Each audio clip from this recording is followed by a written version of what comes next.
Saring kulit ang hatid ng ilang alagang aso at pusa. Tulad na lang na isang aso na tila ba ginawang lollipop ang ulo ng kanyang amo. Ating saksihan. Minsan kalbo, madalas lollipop. Ayan na naman ang Shih Tzu na si Subi. Kung dilaan ang ulo ng kanyang amo, akala mo lollipop. Ayon kay Hughes Cooper Algentrix, tila habit na ito ng kanyang aso bago matulog.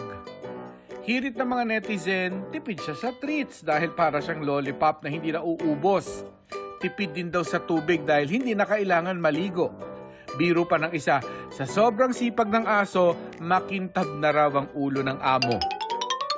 Todo pa baby naman ang half Belgian Malinois at half Shih Tzu na si Achi. All smiles pa nga habang hinehele ng kanyang fur lolo. Ayon kay Hughes Cooper Jeffany, nakatutuwang makita ang closeness ng kanyang tatay Fabian at ni Achi. Hindi raw kasi mahilig mag-alaga ng aso ang kanyang tatay. Pero ngayon, para bang si Achi na raw ang tunay na anak.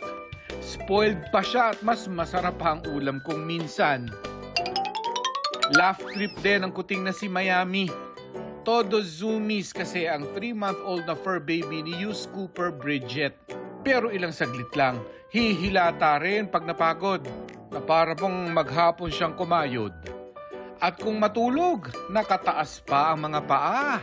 Nananaginip pa yatang superhero siya. Well-behaved naman ang kuting na ito sa Lipa, Batangas na nakisali sa isang prosesyon. Kwento ni Hughes Cooper Marilet, may prosesyon para sa pista ni St. Joseph nang mapansin niya ang kuting na nakikisabay sa paglakad ng mga deboto. Sinubukan anyang ilayo ang kuting para hindi matapakan, pero pilit pa rin bumabalik at sumusunod sa karo.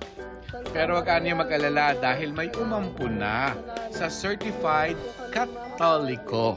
Para sa GMA Integrated News, ako si Mark Salazar, ang inyong saksi.